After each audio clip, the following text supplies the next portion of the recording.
दोस्तों, इस वीडियो में हम बात करेंगे कक्षा 10वीं के अध्याय 12 वृत्त एवं स्पर्श रेखाओं से संबंधित सही विकल्प, रिक्त स्थान और सत्य असत्य, जो कि 2017 से 2022 तक के एग्जाम में पूछे गए हैं। इसमें से पहला प्रश्न आपके सामने इस प्रकार, वृत्त पर स्थित किसी बिंदु पर कितनी स्पर्श रेखा खींची जा सकती है। छत्तीसगढ़ 2019 में ए सेट में पूछा गया था, बहुत आईएमपी क्वेश्चन है। आपको सिंपली क्या करना है, एक वृत्त बनाना है और उस वृत्त पर कोई एक पॉइंट आपको मान लेना है। जैसे मैं मान लेता हूँ कि यहाँ पे कोई बिंदु है और उस बिंदु पर हम लोग अगर बाहर के किसी बिंदु से अगर कोई लाइन खींचेंगे तो कितना लाइन खींचा जा सकता है, एक। तो इसका करेक्ट आंसर हो जाएगा ऑप्शन ए, एक होगा, ठीक ना। चलिए आगे नेक्स्ट क्वेश्चन देखते हैं। इस प्रश्न में लिखा हुआ है, वृत्त के बाहर बिंदु से वृत्त पर कितनी स्पर्श रेखाएं खींची जा सकती है। छत्तीसगढ़ 2019 में बी सेट में पूछा गया है। तो यहाँ पे देखिए लिखा है 1 और 1, 2 और 2, 3 और केवल 3 और डी ऑप्शन में दिया इनमें से कोई नहीं। तो वृत्त के बाह्य बिंदु से वृत्त पर कितनी स्पर्श रेखा खींची जा सकती है। आप एक वृत्त बना लीजिए और बाहर से कोई एक पॉइंट से इस वृत्त पर आप क्या कीजिए, इस प्रकार स्पर्श रेखा नीचे की तरफ और ऊपर की ओर खींच लीजिए। कितना वृत्त का हम लोग देखिए स्पर्श रेखा खींच पा रहे हैं, कुल मिला के 2, ठीक ना, एक नीचे से एक ऊपर से। तो इस प्रकार से इसका करेक्ट आंसर हो जाएगा ऑप्शन बी, 2 और केवल 2। तो इस प्रकार ये करेक्ट होगा। चलिए आगे नेक्स्ट क्वेश्चन में हम लोग देखेंगे सत्य असत्य कैसे हल करते हैं। यहाँ पर देखिए सत्य और असत्य प्रश्न को छाट के लिखना है। सबसे पहला क्वेश्चन पूछा गया है, वृत्त में सबसे बड़ी जीवा त्रिज्या होती है। तो हम लोग किसी वृत्त को बनाते हैं, हम लोग जानते हैं कि केंद्र से होकर जाने वाली रेखा जिसको हम लोग व्यास बोलते हैं, यही वृत्त की सबसे बड़ी जीवा होती है। लेकिन त्रिज्या को हम लोग जीवा नहीं कहते हैं, तो इसलिए कथन क्या हो जाएगा आपका, असत्य हो जाएगा। तो यहाँ पे असत्य नोट करेंगे। उसके बाद लिखा है, छेदक रेखा वृत्त को 2 स्थानों पर प्रतिच्छेद करते हैं। इस वृत्त पे जैसे मैं एक व्यास का लकीर खींच दिया तो ये लकीर देखिए परिधि पर 1 और 2, ठीक ना, ये आपका 1 पॉइंट और 2 पॉइंट पे प्रतिच्छेद करती है। तो इसका मतलब ये कथन क्या हो जाएगा, सत्य होगा। तीसरा में लिखा हुआ है, एक वृत्त की सभी त्रिज्याएं समान नहीं होती। अगर वृत्त की सभी त्रिज्या समान नहीं होती, मतलब यहाँ से केंद्र से चारों तरफ का अगर जो दूरी है, ठीक ना, वो अगर एक समान नहीं होता तो इसका आकार कुछ इस प्रकार से बना होता। लेकिन एकदम पूर्णतः गोल होने का मतलब है कि ये क्या होता है, आपका एक समान होता है। इसलिए ये कथन क्या हो जाएगा, असत्य हो जाएगा। उसके बाद चौथा प्रश्न में लिखा हुआ है, एक वृत्त के अनुदिश एक बार चलने में की गई दूरी परिधि कहलाती है, ठीक ना। तो वृत्त के अनुदिश मतलब एक वृत्त के सीधा चलने पर हमको वृत्त पर क्या होता है, इसमें जो दूरी होता है केंद्र से जो परिधि तक की जो दूरी होती है वो परिधि कहलाती है, दूरी क्या कहलाती है, ठीक ना। तो इसका हमारा करेक्ट आंसर हो जाएगा कि ये कथन क्या है, सत्य है। वृत्त के अनुदिश एक बार चलने में, ठीक ना, तय की गई दूरी कितना होता है आपका, परिधि कहलाती है। तो यहाँ से हम लोग अगर मान के चलिए इस वृत्त के यहाँ से चलना शुरू किया और यहाँ पे आके हम लोग ख़त्म किए तो ये क्या कहलाएगा, आपका परिधि कहलाएगा। साइड के जो लाइन जिसके कारण वृत्त हमको दिखाई देता है उसी को क्या बोलते हैं, परिधि कहते हैं। तो ये हमारा कथन हो जाएगा सत्य। तो इसलिए हम लोग यहाँ पे नोट कर सकते हैं इसमें, ठीक ना, ये कथन सत्य होगा। उसके बाद देखिए आगे लिखा हुआ है, बराबर त्रिज्याओं वाले वृत्त सर्वांग सम होते हैं। बराबर त्रिज्याओं वाले वृत्त सर्वांग सम होते हैं। तो बराबर त्रिज्या अगर हुआ तो सर्वांग समान होगा, ये कथन भी आपका क्या हो जाएगा, सत्य होगा। क्यों सत्य होगा, देखिए अगर 2 वृत्त है जिसकी त्रिज्या इधर भी 5 है और इधर दूसरा वृत्त है जिसकी त्रिज्या 5 है, तो इसका मतलब है कि ये 5 और 5 होने के कारण इन दोनों का आकृति एक ही जैसा दिखेगा, ठीक ना, एक ही साइज़ के होंगे दोनों, इसलिए ये क्या हो जाएगा, सत्य हो जाएगा। चलिए इसके बाद हम लोग नेक्स्ट क्वेश्चन देखेंगे। छठवां प्रश्न लिखा हुआ है, किसी एक बाह्य बिंदु से वृत्त पर 4 स्पर्श रेखा खींची जा सकती है। तो बाहर के बिंदु से 4 स्पर्श रेखा हम लोग अभी देखे कि वृत्त के बाह्य बिंदु से ऊपर 1 और नीचे 1 स्पर्श रेखा खींची जा सकती है, ठीक ना। तो 4 स्पर्श रेखा नहीं खींची जा सकती, ये कथन क्या हो जाएगा, असत्य हो जाएगा। ये प्रश्न 2018 में ए सेट में पूछा गया है। चलिए आगे नेक्स्ट क्वेश्चन देखते हैं। 7वां प्रश्न में लिखा हुआ है, जीवा वृत्त को 2 बिंदुओं पर प्रतिच्छेद करती है। तो जीवा वृत्त को 2 बिंदुओं पर प्रतिच्छेद करती है, तो यहाँ पे हम लोग ये कथन क्या हो जाएगा, हमारा सत्य हो जाएगा। इसलिए सत्य होगा क्योंकि हम लोग किसी भी वृत्त पे अगर मान के चले कोई जीवा हम लोग खींचे, यहाँ से कोई जीवा खींच रहे हैं, तो ये जीवा देखिए वृत्त को यहाँ पे पहला और यहाँ पे दूसरा 2 बिंदुओं पर क्या किए, प्रतिच्छेद किए हैं, ठीक ना। तो इस प्रकार से हम लोग बोल सकते हैं कि जीवा किसी वृत्त को 2 बिंदुओं पर प्रतिच्छेद करती है, कथन सत्य है। 2018 में बी सेट में पूछा गया था। इसके बाद नेक्स्ट क्वेश्चन में लिखा हुआ है कि वृत्त की छेदक रेखा वृत्त को 3 बिंदुओं पर प्रतिच्छेद करती है। तो ये कथन क्या हो जाएगा, आपका असत्य हो जाएगा, ठीक ना, क्योंकि हम लोग जानते हैं 3 नहीं 2 जगह पे प्रतिशत करती है। ये 2018 में सी सेट में पूछा गया था, तो इसलिए हम लोग को देख ये सब ध्यान देना है। वृत्त का ठीक ना केंद्र होता है, इसको त्रिज्या बोलते हैं। साइड में कोई बाहर बिंदु दिए तो बाहर ले लीजिए और उसके बाहर से स्पर्श रेखा इस प्रकार से खींच के आप देखिए कि कितने प्रतिशत बिंदु होते हैं, कितना उसका स्पर्श रेखा होता है। इसको आपको नॉलेज में लेना है तो बहुत आसानी से एग्जाम में बना पाओगे। चलिए इसके बाद हम लोग रिक्त स्थानों की पूर्ति कैसे करेंगे उसको देखते हैं। यहाँ पे देखिए रिक्त स्थानों की पूर्ति में पहला नंबर क्वेश्चन 2017 में, 2019 में, बी सेट में पूछा गया था, ठीक ना।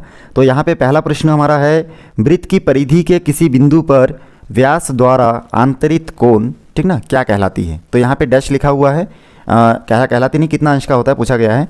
तो वृत्त के किसी बिंदु पर व्यास द्वारा आंतरित कोण, मतलब कोई वृत्त है और इस वृत्त के व्यास मतलब इस लाइन के द्वारा अगर परिधि पर ऐसा कोई कोण बनाएगा तो ये कोण हमेशा कितना का होगा, 90 अंश का होगा। मतलब समकोण होगा या फिर 90 अंश पूछा है तो 90 अंश लिखूंगा। क्या कोण होगा पूछता तो हम लोग यहाँ पे समकोण लिखते, तो यहाँ पे 90 अंश होगा। दूसरा नंबर में लिखा है वृत्त का व्यास, रिक्त स्थान और वृत्त की त्रिज्या लिखा है। छत्तीसगढ़ 2017 में पूछा गया था सी सेट में, तो यहाँ पे हो जाएगा 2, क्योंकि हम लोग जानते हैं कि त्रिज्या का 2 गुना व्यास के बराबर होता है। सूत्र भी है व्यास बराबर 2 गुना त्रिज्या। तीसरा नंबर प्रश्न में लिखा हुआ है चक्रीय चतुर्भुज के सम्मुख कोणों के किसी एक युग्म का योग डैश होता है। तो आपको तुरंत आपके दिमाग में आना है ऐसा कोई वृत्त के अंदर कोई चतुर्भुज की कल्पना करना है, ठीक ना। इसमें नाम दे देना है ए, बी और सी, डी। तो इस प्रकार से हम लोग अगर नामकरण कर देंगे तो यहाँ पे हम लोग देखेंगे कि यहाँ पे ए के सम्मुख कौन है, ए के सम्मुख आपका हो जाएगा सी और बी के सम्मुख कौन है, डी है। तो इस प्रकार से हम लोग जानते हैं कि ए और सी का जो योग है वो कितना होगा, ए और कोण सी का योग जो है वो 180 अंश का होता है। तो यहाँ पे आपको लिखना है 180 अंश। चलिए आगे चौथा प्रश्न में देखते हैं। चौथा प्रश्न में लिखा हुआ है कि किसी वृत्त का व्यास उसकी त्रिज्या की डैश होती है। तो यहाँ पे हमारा क्वेश्चन हो जाएगा दुगनी, ठीक ना, 2 गुना होता है या फिर दुगनी होती है ऐसे लिख सकते हैं। छत्तीसगढ़ 2018 में ए सेट में और 2020 में बी सेट में पूछा गया था, बहुत आईएमपी क्वेश्चन है। 5वां नंबर प्रश्न में लिखा हुआ है एक वृत्त का त्रिज्या जो है वो 10 सेंटीमीटर है, तो उसका व्यास कितना होगा। तो हम लोग देखिए यहाँ पे त्रिज्या कितना है, 10 सेंटीमीटर है। अब यहाँ पे कोई वृत्त हम लोग ले लेते हैं और इस वृत्त का यहाँ से यहाँ तक का दूरी 10 है, तो यहाँ से यहाँ तक का दूरी कितना होगा, 20 होगा कि नहीं, क्योंकि यहाँ का 10 है यहाँ का, क्योंकि वृत्त की सभी त्रिज्या समान होती है। केंद्र से अगर यहाँ तक की दूरी 10 है तो यहाँ का दूरी भी 10 होगा, तो 10 और 10 कितना हो जाएगा 20। तो सिंपल यहाँ पे इसमें व्यास की जगह 20 लिख सकते हैं, ठीक ना। चलिए आगे प्रश्न देखते हैं। यहाँ पे लिखा हुआ है यदि एक वृत्त का व्यास 20 सेंटीमीटर है तो उसकी त्रिज्या कितनी होगी। छत्तीसगढ़ 2018 में सी सेट में पूछा गया था। सिंपल ट्रिक है, आपको याद होना चाहिए, ठीक ना। आप लोग जानते हो कि त्रिज्या जो है वो क्या होता है आपका, त्रिज्या बराबर व्यास बटे 2 होता है, ठीक ना। ये सूत्र आपको मालूम है। तो त्रिज्या बराबर व्यास बटे 2 और व्यास बराबर 2 गुना त्रिज्या होता है, मतलब व्यास का आधा होता है त्रिज्या। तो मान के चलिए त्रिज्या व्यास 20 है तो त्रिज्या कितना हो जाएगा, 10 हो जाएगा। तो यहाँ पे हमको लिखना चाहिए 10। चलिए आगे हम लोग देखेंगे, इसमें 10 सेंटीमीटर होगा आंसर। उसके बाद ये प्रश्न जो छत्तीसगढ़ 2018 में सी सेट में पूछा गया था। 7वां प्रश्न में लिखा हुआ है बाह्य बिंदु से वृत्त पर खींची गई स्पर्श रेखाओं की लंबाई या डैश होती है। 2019 में ए सेट में, 2022 में सी सेट में पूछा गया था। तो इसका करेक्ट आंसर होगा कि क्या होता है, ये बराबर होती है। क्यों बराबर होती है, क्योंकि बाह्य बिंदु से वृत्त पर जो स्पर्श रेखा हम लोग खींचते हैं वो एक समान दूरी पर होंगे, ठीक ना। क्योंकि यहाँ पे देखिए कोई वृत्त है और यहाँ से हम लोग अगर लाइन इस प्रकार से खींचेंगे तो यहाँ से लाइन, ठीक ना, ओ से ए तक की लाइन और ओ से बी तक की लाइन एक दूसरे के इक्वल होगा। तो इस प्रकार से ये हमारा प्रश्न सॉल्व हुआ। 8वां नंबर प्रश्न में लिखा है वृत्त की स्पर्श रेखाओं पर स्पर्श बिंदु से जाने वाली त्रिज्या स्पर्श रेखाओं के होती है। तो क्या होती है, तो इसमें 8वां का करेक्ट आंसर हो जाएगा लंब होती है, ठीक ना। इस प्रकार यहाँ पे लंब लिखेंगे। वृत्त की स्पर्श रेखाओं पर स्पर्श बिंदु से जाने वाली त्रिज्या स्पर्श रेखाओं के क्या होती है, लंब होती है। मतलब यहाँ पे जो स्पर्श रेखा ओ से ये और ओ से ये खींचा हूँ, इसके अगर मान के चले केंद्र से अगर यहाँ तक का दूरी जो है ये क्या होगा, इसके लिए इसकी त्रिज्या जो है वृत्त का त्रिज्या इस स्पर्श रेखाओं के लिए क्या होगा, लंब का काम करेगा। 9 नंबर क्वेश्चन में लिखा है उस जीवा को जो वृत्त के केंद्र से होकर जाती है वृत्त का डैश कहलाती है। उस जीवा को, तो हम लोग जानते हैं कि वृत्त के केंद्र से, जो वृत्त है इस वृत्त के केंद्र से होकर जो लाइन जाएगा उसको हम लोग क्या बोलते हैं, व्यास बोलते हैं। तो इसको जीवा भी बोलते हैं और वृत्त की सबसे बड़ी जीवा क्या होती है, व्यास होता है। तो यहाँ पे वृत्त का व्यास कहलाती है आएगा। ये प्रश्न छत्तीसगढ़ 2019 में सी सेट में और 22 में बी सेट में पूछा गया है, आईएमपी प्रश्न है। चलिए आगे देखते हैं। आगे इसमें लिखा हुआ है वृत्त की सबसे बड़ी जीवा डैश कहलाती है। तो यहाँ पे क्या कहलाती है? व्यास कहलाती है। छत्तीसगढ़ 2020 में ए सेट में और 22 में सी सेट में पूछा गया था। 11 नंबर क्वेश्चन में लिखा है दो वृत्त सर्वांग सम होते हैं यदि उसकी डैश बराबर है। तो दो वृत्त सर्वांग सम होंगे यदि उसकी क्या बराबर है? तो देखिए यहाँ पे इसकी क्या होना चाहिए? व्यास जो है वो बराबर होना चाहिए, ठीक ना। व्यास या त्रिज्या दोनों आंसर हो सकता है। त्रिज्या अगर 5-5 दोनों का है तो भी ये क्या हो जाएगा? इधर 5-5 है मान के चले दोनों का, तो भी ये क्या हो जाएगा? आपका सर्वांग सम होंगे। अगर मान के चले इसका व्यास 10 और इसका व्यास भी 10 है तो भी ये सर्वांग सम हो सकता है।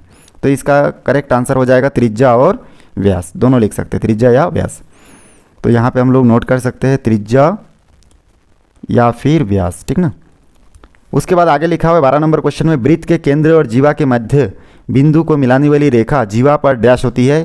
छत्तीसगढ़ 2022 में बी सेट में पूछा है वृत्त के केंद्र और जीवा। तो वृत्त बनाइए और वृत्त का केंद्र बनाइए, नीचे एक जीवा खींचिए और इस जीवा को केंद्र से मिला दीजिए। तो इसको क्या बोलते हैं? लंब बोलते हैं। तो जीवा पर क्या होगी? लंब होगी। बहुत आईएमपी है। चलिए आगे देखते हैं। 13 नंबर क्वेश्चन में पूछा गया है वृत्त के केंद्र से जीवा पर डाला गया लंब जीवा को क्या करता है? डैश करता है। तो यहाँ पे क्या करता है? समद्विभाजित करता है।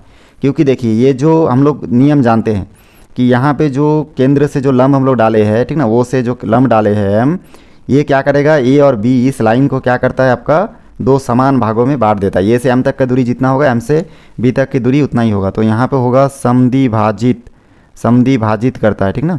तो यहाँ पे समद्विभाजित लिखेंगे। 14 नंबर क्वेश्चन में लिखा है वृत्त के व्यास के सिरों पर खींची गई स्पर्श रेखाएं परस्पर क्या होती है? तो परस्पर क्या होती है? समांतर होती है। वृत्त के व्यास के सिरों पर खींची गई स्पर्श रेखा। तो ये कोई वृत्त बनाइए और इस वृत्त का यहाँ पे व्यास, ठीक ना, और इस व्यास के समांतर ऊपर ऐसे स्पर्श रेखा अगर एक लाइन खींचेंगे तो ये क्या होगा? इस व्यास के साथ समांतर में होंगे। तो इसलिए यहाँ पे लिखेंगे समांतर। छत्तीसगढ़ 2022 में सेट में पूछा गया है। मेरे वीडियो को शुरू से आखिरी तक आप सभी देखें, इसलिए बहुत बहुत धन्यवाद। फिर मिलते हैं एक नई वीडियो के साथ।